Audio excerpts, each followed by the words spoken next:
नमस्कार आप सभी को। तो मैं आज फिर से आ गई हूँ आपके सामने कली हनुवाणी का अगला चैप्टर लेकर, जिसका नाम है दो माताओं से जना।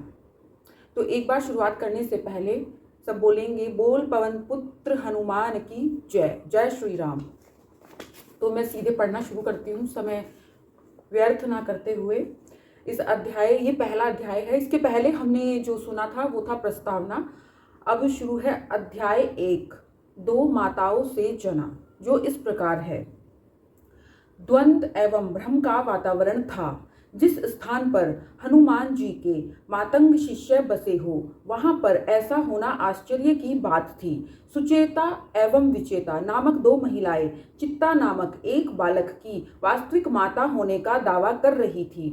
यह कैसे संभव था? एक बालक दो कोखों से कैसे जन्म ले सकता था? मातंगों के मुखिया श्री बाबा मातंग ने अपने समाज के विद्वानों तथा विदुषियों की एक सभा बुलाई, ताकि सुचेता और विचेता के बीच हो रहे इस द्वंद्व को समाप्त किया जा सके।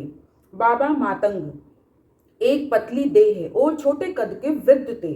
उनका छोटा सा चेहरा उनकी छितरी हुई श्वेत दाढ़ी और लंबे अव्यवस्थित बालों के पीछे ढका हुआ था। सभा को संबोधित करते हुए वे बोले, हे पुण्य आत्माओं, हम यहाँ ऐसी परिस्थिति पर विचार करने के लिए एकत्र हुए हैं जो हमारे समाज के ऊपर अज्ञान एवं भ्रम के काले बादल बनकर गरज रही है। हम सभी जानते हैं कि लगभग 1 वर्ष पहले सुचेता ने चित्ता को जन्म दिया था, किंतु 2 रात्रि पहले जब अमावस्या की रात थी, तब से विचेता के मन में न केवल चित्ता के प्रति वात्सल्य उमड़ पड़ा है, अपितु ऐसी स्मृतियां भी पनप गई है जिनके अनुसार उसने चित्ता को जन्म दिया था, और चित्ता के मन से अपनी वास्तविक माता सुचेता के प्रति लगाव पूर्णतः सूख चुका है। अब वह विचेता को अपनी माता मानने लगा है। सुचेता को संदेह है कि विचेता ने वशीकरण तंत्र मंत्र के द्वारा उसके पुत्र चित्ता को वश में कर लिया है। सुचेता का तर्क है कि विचेता का निसंतान होना इस अपराध की अभिप्रेरणा बना है। बाबा मातंग का वक्तव्य और विशेषतः अंतिम 2 वाक्य सुनकर सभा में सबसे व्याकुल अवस्था में बैठी विचेता फूट फूट कर रोने लगी। बड़े बड़े आंसू उसकी लाल आंखों से निकलकर चित्ता नामक बालक पर वृष्टि करने लगे। चित्ता को वह अपनी छाती से कसकर चिपकाए बैठी थी। बाबा मातंग एक अनुभवी वृद्ध थे।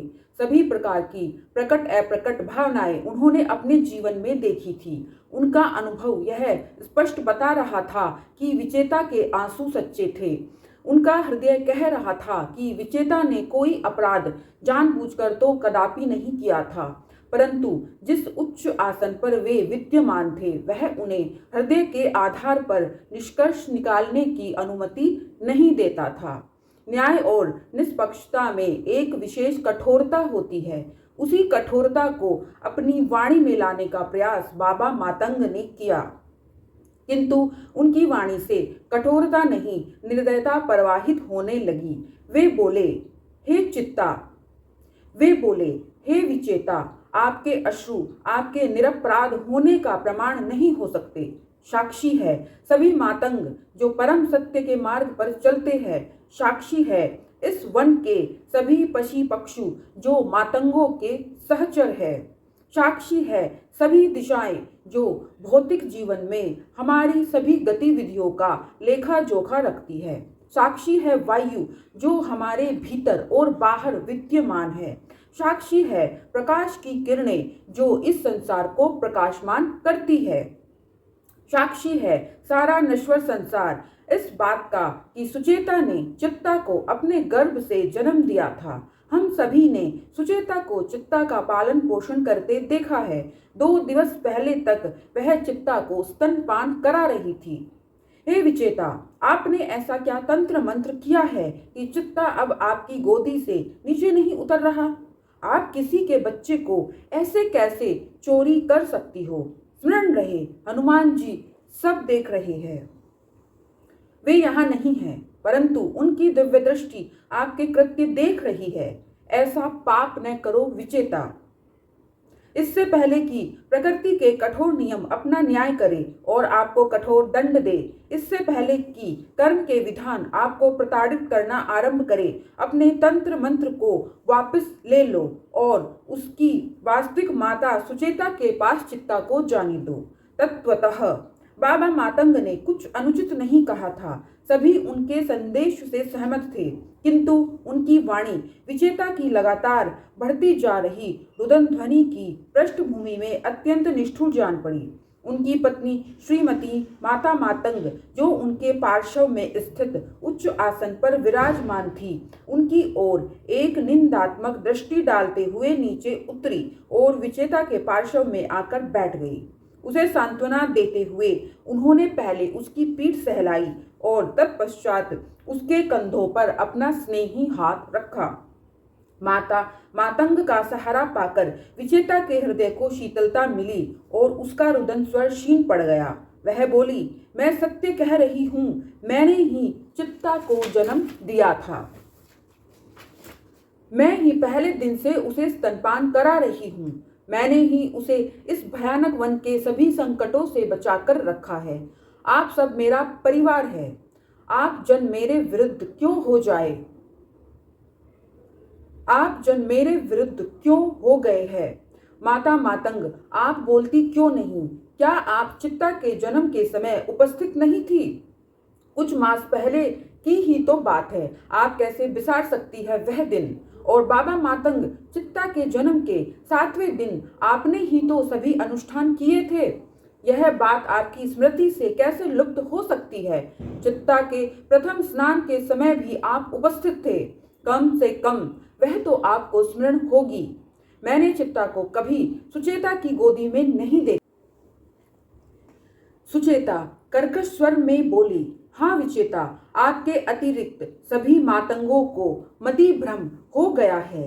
हे मूर्ख, अब भी समय है। चेत में आ जा और मुझे अपना पुत्र वापस कर दे। इससे पहले कि सुचेता और विचेता की जिह्वाएं खड़क बनकर पुनः आपस में उलझती, बाबा बोले, मति भ्रम? अब जबकि इस संभावना पर मेरा ध्यान आकर्षित हुआ है, मुझे लगता है हम सब एक भ्रम जाल में फंस गए हैं। यह संभव है कि विचेता को छोड़कर अन्य सभी मातंगों की स्मृतियों में कुछ इस तरह हेर फेर हो गई है कि हम सब सुचेता को वास्तविक माता समझ बैठे हैं, जबकि विचेता। किंतु कैसे? माता मातंग ने बाबा के वक्तव्य को बीच में ही काट दिया। वे बोली, ब्रह्मांड में ऐसी कौन सी दुष्ट शक्ति है जिसने स्वयं हनुमान जी द्वारा संरक्षित उनके शिष्यों के साथ ऐसा करने का दुस्साहस किया है? यदि हम यह माने कि हम सब किसी दुष्ट शक्ति द्वारा रचित एक भ्रम जाल में फंसे हुए हैं, तो इस विषय पर चर्चा करना भी बेकार है, क्योंकि ऐसा करने का अर्थ होगा भ्रम जाल के मूल नियमों की पराधीनता स्वीकार करना। हमें किसी ऐसे तृतीय पक्ष की शरण में जाना चाहिए जो इस भ्रम जाल के बाहर निष्पक्ष एवं स्वाधीन हो। बाबा मातंग पश्चिमी पहाड़ियों के पीछे क्षितिज में अस्त हो रहे सूर्य की ओर देखते हुए बोले। बाबा के इस तर्क को सुनकर विचेता की रुदन सिसकियां क्षीण होते होते मात्र हिचकियां ही रह गई। सुचेता पर उनके तर्क का विपरीत प्रभाव पड़ा। वह झल्लाते हुए बोली, नहीं, मैं किसी भ्रम से ग्रस्त नहीं हूं। मैं ही चित्ता की वास्तविक माता हूं। मति भ्रम से ग्रस्त व्यक्ति भी ऐसा ही बोलेगा कि वह किसी भ्रम में नहीं है। बाबा विनम्रता से बोले, अंधकार की पहचान करने के लिए पहले प्रकाश से परिचय आवश्यक है, अन्यथा हम अंधकार को ही प्रकाश मान बैठते हैं। जैसा कि मैंने कहा, चर्चा का कोई औचित्य नहीं है। मैं अपने पूर्वजों से विचार विमर्श करने जा रहा हूँ, जो अतीत में निवास करते हैं। मुझे पूर्ण विश्वास है कि वे इस विषय पर निष्पक्षता से विचार कर सकते हैं और हमें बता सकते हैं कि इस द्वंद्व और भ्रम का मूल क्या है। सूर्य अस्त हो रहा है, दिन पूर्ण होने को है। रात्रि जो पूर्वजों से संपर्क साधने का सबसे उचित समय है, शीघ्र ही इस धरा का आलिंगन करने वाली है। मुझे बिना समय नष्ट किए पहाड़ी के शिखर पर पहुंचना चाहिए। बाबा के तर्क ने सुचेता को भ्रम में फंसे होने की संभावना को स्वीकार करने को बाध्य कर दिया। हिचकिचाते हुए उसने निवेदन किया, बाबा, क्या मैं भी आपके साथ आ सकती हूँ? भ्रम जाल में फंसे होने की संभावना का विचार मेरे मन को आतंकित कर रहा है। ठीक है, बाबा बोले, किंतु यदि आप आ रही हो तो विचेता को भी आना चाहिए। मेरे लिए आप दोनों एक समान हो। विजेता ने दृष्टि मात्र से एक प्रश्न पूछा, जिसके उत्तर में बाबा बोले, हाँ, आप चित्ता को भी साथ ला सकती हो।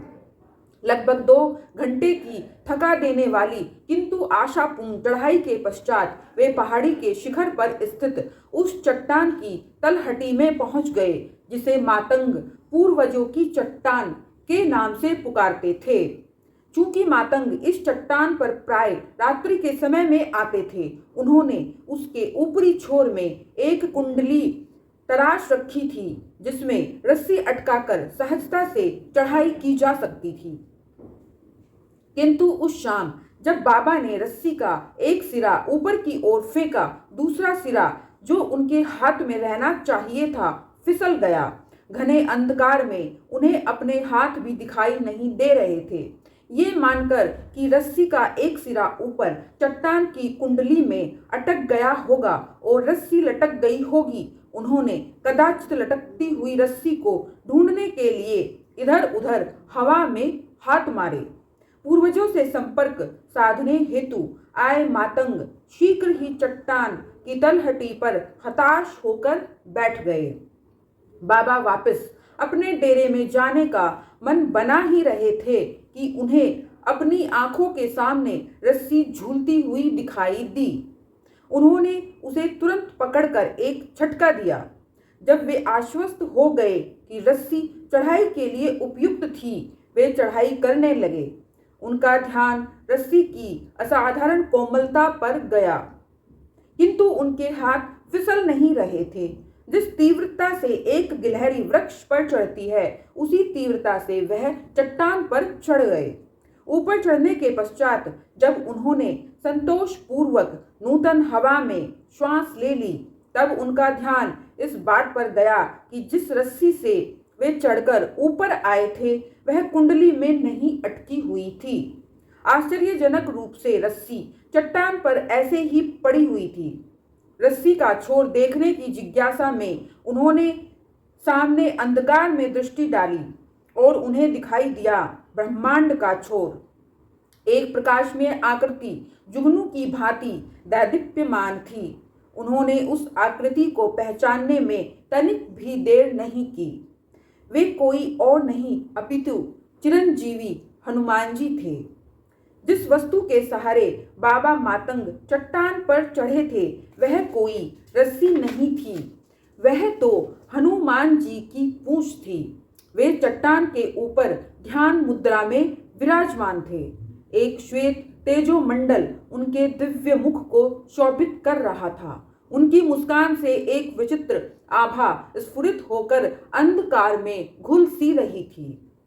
बाबा मातंग को जैसे सोने की खान मिल गई थी। वे अपने पूर्वजों से मिलने आए थे और उन्हें मिल गए थे उनके सभी पूर्वजों के चिरंजीवी गुरु। अपने चिरंजीवी गुरु के अकस्मात दर्शन पाकर बाबा मातंग का मुंह खुला का खुला रह गया और आंखों की पुतलियां चौड़ी हो गई। कुछ क्षण पश्चात उनका अपनी स्वयं की देह से संपर्क टूट चुका था। उन्हें लग रहा था जैसे वे मात्र एक प्रकाश बिंदु है, किंतु उनकी देह कहीं लुप्त नहीं हुई थी। यदि कोई सामान्य व्यक्ति वहां होता तो उसे हनुमान जी नहीं दिखाई देते। केवल बाबा मातंग चट्टान के मध्य मति मंद अवस्था में गिरते, उठते और लुढ़कते दिखाई देते। मुख्य धारा के किसी तर्कशील व्यक्ति को बाबा मानसिक रोगी जान पड़ते और किसी भक्त को संभवतः ऐसा प्रतीत होता जैसे उनमें हनुमान जी की दिव्य शक्ति प्रवेश कर गई हो। हनुमान जी को बाबा देह रूप में दिखाई दे रहे थे। उन्होंने देखा कि बाबा की देह पहले कुछ समय तक ऐसे कांपी जैसे वह भयंकर ज्वर से पीड़ित हो। तत्पश्चात चट्टान पर ऐसे पसरी जैसे कोई वस्त्र गिरा हो। तत्पश्चात हनुमान जी के चारों ओर ऐसे लुढ़कने लगी जैसे घूमता हुआ लट्टू। नश्वर देह किसी अनश्वर शक्ति के समीप कैसे व्यवहार करेगी, कोई नहीं बतला सकता। कुछ क्षण की इस भ्रांत चित्त गतिविधि के पश्चात बाबा मातंग हनुमान जी के चरणों में साष्टांग नमस्कार की अवस्था में स्थापित हो गए। रात्रि के सन्नाटे में चट्टान पर गिर रही उनकी आंसुओं की बूंदों की ध्वनि स्पष्ट सुनाई दे रही थी। उठो बाबा, हनुमान जी का स्नेहिल आदेश हुआ। स्नेह जताते हुए हनुमान जी स्वयं नीचे झुके और बाबा के कंधों को स्पर्श करके उन्हें बैठाया। बाबा न केवल शारीरिक रूप से खड़े हुए अपितु मानसिक रूप से भी वे अपनी देह में लौट आए। देखा कि सुचेता, विचेता और चित्ता भी उनके पार्श्व में खड़े हैं तो उन्हें चट्टान पर आने का उद्देश्य स्मरण हो आया। कोई शब्द उन्हें नहीं सूझा तो वे आदर पूर्वक सिर झुकाकर खड़े रहे। वे प्रतीक्षा करने लगे कि हनुमान जी उनके मन के विचारों को पढ़कर स्वयं ही वार्ता प्रारंभ करें। अपने विचारों को मस्तिष्क पटल पर लाने के लिए वे सोचने लगे कि कैसे सुचेता और विचेता के बीच के द्वंद्व के चलते वे यह तक भूल चुके थे कि उनके इष्ट देव एवं गुरु हनुमान जी का आगमन पिछले कई माह से अपेक्षित था। हनुमान जी को उन्होंने पिछली बार 4 दशक पहले देखा था, जब वे 41 वर्ष पश्चात पुनः आने के वचन के साथ विदा हुए थे।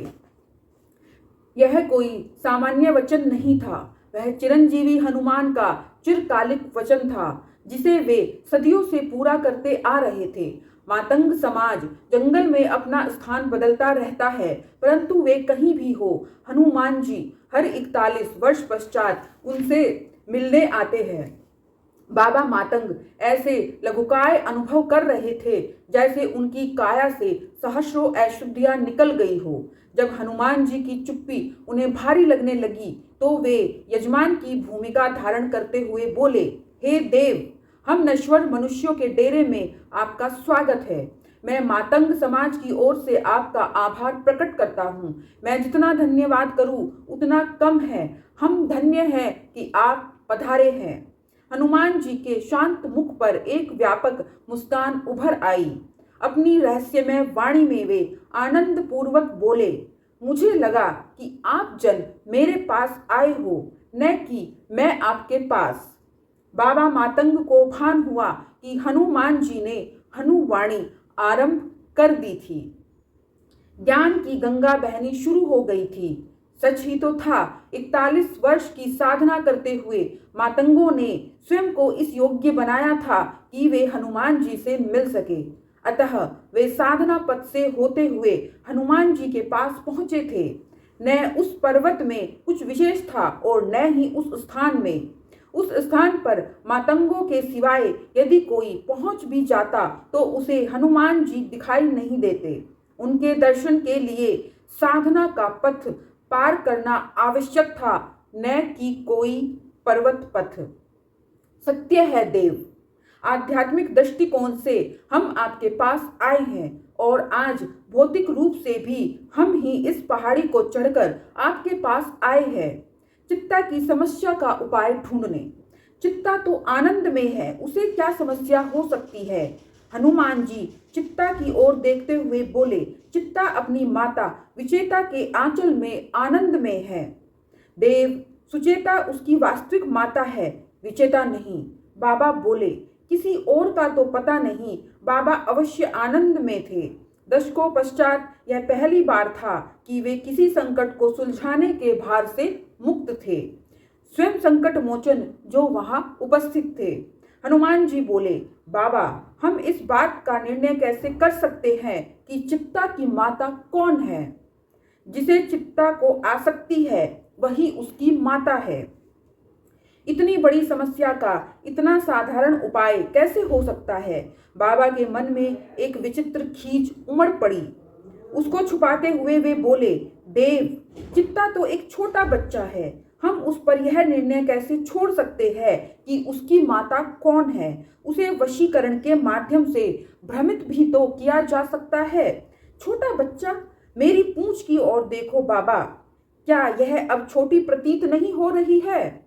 किंतु यह छोटी सी पूंछ कुछ क्षण पहले लंबी थी। इसी पूंछ की सहायता से आप इस ऊंची चट्टान पर चढ़े हो। हनुमान जी अपनी पूंछ को हवा में उछालते हुए बोले। बाबा को अपनी त्रुटि की पहचान हुई तो बुदबुदाए, क्षमा करे देव, चित्ता छोटा बच्चा नहीं है, वह एक आत्मा है जो पहले कई जन्म जी चुका है। इसलिए वह उतना ही बड़ा है जितना मैं अथवा अन्य कोई मातंग जन। परंतु मेरे कहने का अर्थ था कि बाबा का ध्यान भटक गया क्योंकि बालक चित्ता उच्च स्वर में हंसने लगा था। कारण था हनुमान जी की पूंछ जो हास्यजनक रूप से सिकुड़ एवं बढ़ रही थी। हनुमान जी भी मंद मंद मुस्कुरा रहे थे। बालक चित्ता के ठट्टों के स्वर शीघ्र ही एक विशेष भाषा के शब्दों में परिवर्तित हो गए। बाबा को लगा कि उन्होंने एक नवीन भाषा सीख ली थी, बाल ठट्ठों की भाषा। चित्ता अपने बाल ठट्ठों के माध्यम से अपने पूर्व जन्म की कथा कह रहा था। मैं एक साधु था, परमात्मा की खोज में भटक रहा था। हिंदुओं के देश भारतवर्ष में काल और स्थान का बोध मैं कब खो चुका था।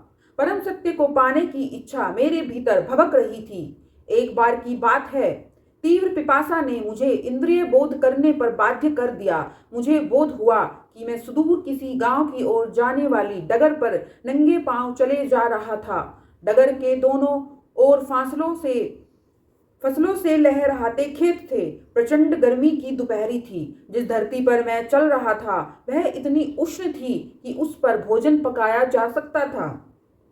मेरी कठोर तपस्या से मेरी देह प्यास झेलने में अभ्यस्त थी। सामान्य प्यास का तो मुझे पता भी नहीं चलता था। मेरे मस्तिष्क द्वारा पानी पीने की चेतावनी देना इस बात का संकेत था कि मेरे देह तंत्र में पानी की एक बूंद भी शेष नहीं बची थी। मेरे मन में स्वाभाविक विचार यही आया कि मुझे अपनी तीव्र पिपासा को माया की एक नई चुनौती मानकर हराना चाहिए। मुझे यह अपनी आध्यात्मिक शक्ति बढ़ाने का अवसर जान पड़ा था। किंतु किसी कारण से मैंने इस विचार को किनारे कर दिया और जल की खोज करने लगा। कदाचित देह की आवश्यकता मन की दृढ़ता पर भारी पड़ गई थी। मैंने आसपास दृष्टि घुमाई तो किसी अन्य मानव के दूर दूर तक होने का कोई चिन्ह तक दिखाई नहीं दिया। आशा की पहुंच दृष्टि से भी अधिक होती है, किंतु आशा को भी जल के होने का कोई चिन्ह नहीं मिला। मेरे पास एक विकल्प यह था कि मैं खेतों में घुसता और किसानों द्वारा किसी वृक्ष के नीचे रखे गए घड़े की खोज करता। दूसरा विकल्प यह था कि मैं जिस रास्ते पर चल रहा था उसी रास्ते चलता जाता और पास के गांव में पहुंचकर किसी से पानी मांगता। मुझे दूसरा विकल्प सही लगा। खेतों में लहरा रही फसलों के बीच कहीं अचेत होकर गिर जाता तो मुझे कोई देखने संभालने वाला नहीं होता। यदि गांव के रास्ते पर चलते हुए अचेत हुआ तो कोई पथिक मेरी सुधि ले लेगा। ऐसा सोचकर मैं आगे बढ़ता चला गया। कृपा हो प्रभु की। गांव में घुसने से पहले ही फिरनी पर मुझे एक घर दिखाई दिया। घर क्या था? एक गोबर से पुती हुई और घास फूस की छत से ढकी झोंपड़ी थी। उस झोंपड़ी के सामने एक आंगन था। केवल एक वृक्ष उस पूरे आंगन को छाया दे रहा था। वृक्ष के नीचे चारपाई पर एक बालक लेटा था। उसकी आंखें खुली थी, मानो वह पेड़ की पत्तियां गिन रहा हो। उस बालक की कल्पना के संसार में अतिक्रमण करने की मेरी कोई मंशा नहीं थी। खेत पूर्ण स्वर्ण में मैंने निवेदन किया, हे बालक, क्या पीने के लिए पानी मिल सकता है? बालक तुरंत खड़ा हुआ और झोंपड़ी के भीतर चला गया। पानी मिलने की आशा ने मेरे धैर्य का बांध तोड़ दिया था। मेरे मन में एक ही विचार था कि कब मुझे पानी से भरा बर्तन मिले और कब मैं उसे अपने सूखे होठों से लगाऊं। इसी विचार से अधीर होकर मैं बालक के पीछे पीछे ही झोंपड़ी में घुस गया। वहां मैंने कुछ ऐसा देखा कि मेरी प्यास तुरंत मर गई। झोंपड़ी के भीतर का अंधेरा अमावस्या के अंधेरे से भी घना था। मृत्यु घात लगाए बैठी थी। कोई मृत्यु शैया पर पड़े हुए करहा रहा था। जैसे ही मेरी आंखों ने उस अंधेरे से मित्रता की एक दुबली पतली सी महिला का अधमरा तन कोने में पड़ी चारपाई पर बिछा दिखाई दिया। ऐसा तन जो दीमक खाई हुई लकड़ी की तरह अंतिम अग्नि में स्वाहा होने के लिए तरस रहा था। उस मानव तन से अधिक जीवन उसके नीचे बिछी चारपाई में था। किसी अनजान के मृत तन को देखने पर हृदय से प्रार्थना निकलती है, किंतु उस अधमरे तन को देखकर मेरा मन सुन्न हो गया था। सहानुभूति के ज्वार ने मेरे गले को रूंध दिया था। जब मुझे ध्यान आया कि उस महिला का बच्चा मेरे पास पानी का बर्तन थामे खड़ा था, बड़ी कठिनाई से मैंने 2 शब्द निकाले। मैंने पूछा, क्या क्या हुआ? बच्चे ने कोई उत्तर नहीं दिया। उसने अपनी दृष्टि नीचे कर ली और अपने हाथ में पकड़े हुए पानी के बर्तन को एकटक देखने लगा। परंतु मेरी प्यास तो कब की मर चुकी थी। विचित्र बात थी कि मुझे वह पानी से भरा बर्तन आंख में पड़े कंकड़ जैसा लग रहा था। कहाँ कुछ पल पहले ही मैं प्यास से मरा जा रहा था, और अब जब पानी सामने था, प्यास से भी अधिक पीड़ाजनक अनुभव ने मेरे मन को जकड़ लिया था। मैं एक साधु था। जब चिकित्सक हाथ खड़े कर देते हैं, तब भक्तजन साधुओं से आस लगाते हैं। मुझे अपने दायित्व का भान हुआ। घुटने के बल बैठकर बालक की आंखों में आंखें डालकर मैंने पूछा, कदाचित मैं आपकी माँ को स्वस्थ कर सकता हूँ, बताओ उन्हें क्या हुआ है? उसके चेहरे पर ऐसे भाव थे जैसे उसे मेरा प्रश्न समझ ही नहीं आया, या उसने समझने में उसे कोई रुचि नहीं थी। मैंने सरल प्रश्न पूछा, बालक, आपके पिता कहाँ है? बालक ने कोई उत्तर नहीं दिया। तो मैंने झोपड़ी के चारों ओर दृष्टि घुमाई कि कदाचित कोई संकेत मिल जाए। उस महिला की चारपाई के ठीक ऊपर दीवार पर हनुमान जी का एक बड़ा चित्र लटका दिखाई दिया। दीपक के धुएं से चित्र काला हो चुका था। कदाचित महीनों हो गए थे। चित्र पर कपड़ा भी नहीं मारा गया था। इसका अर्थ था कि रुग्णता लंबे समय से उस घर में कुंडली मारे बैठी थी। चारपाई के पास पड़ी एक छोटी सी मेज पर रखे दीपक के पास कुछ दवाइयों के पत्ते पड़े थे। उस घास फूस की छत के नीचे पड़ी हर चीज अभिशप्त लग रही थी। नरक का एक छोटा सा नमूना लग रही थी वह झोंपड़ी। कुछ दिव्य था तो हनुमान जी का वह मैला चित्र जिसके ऊपर मेरी दृष्टि अटक जाना चाहती थी। वह चित्र नहीं, चमत्कार की आशा थी। कदाचित उस परिवार ने तो आशा छोड़ दी थी, परंतु मुझे उस चित्र को देखकर बहुत शांति मिल रही थी। चारों ओर हो रहे पीड़ा के भयानक नाच से दूर भागकर मेरे मन ने उस चित्र में शरण ले ली थी। कुछ क्षण पश्चात मैं पुनः उस पीड़ा की वास्तविकता में धड़ाम से गिर गया। 2 जनों ने झोपड़ी में प्रवेश किया था। एक उस महिला का पति था और दूसरा गांव का कोई काम चलाऊ चिकित्सक लग रहा था। जब रुग्णता ने हर पल को पहाड़ बना दिया हो तो पीड़ा नाशक औषधि देने वाला भी भगवान का रूप लगता है। वह भगवान का रूप औषधि की सुई लगाकर उस महिला की पीड़ा का पहाड़ पिघलाने लगा। मैंने महिला के पति को सहानुभूतिपूर्ण किंतु प्रश्नात्मक दृष्टि से देखा। तो आज का ये वीडियो मैं यहीं पर समाप्त करती हूँ, क्योंकि जो अध्याय 1 है ये भी बहुत ही लंबा है। तो एक वीडियो बहुत लंबा हो जाएगा। इसके जो आगे का हिस्सा जो बचा है, अब वो कहानी मैं नेक्स्ट वीडियो में बताऊंगी। तब तक के लिए आप मुझसे जुड़े रहिए और मेरे चैनल से जुड़े रहिए, क्योंकि यहाँ इस कली हनुवाणी से आपको बहुत कुछ सीखने को मिलेगा और इसको सुनने के बाद आपके जीवन में बहुत परिवर्तन भी आएगा और आपका जो माइंड है ना, उसमें बहुत सारी जो धारणाएं बैठी हुई है, मुझे जैसा प्रतीत होता है कि उसमें बहुत क्लैरिटी मिलेगी आप सभी को। तो जुड़े रहिएगा। धन्यवाद।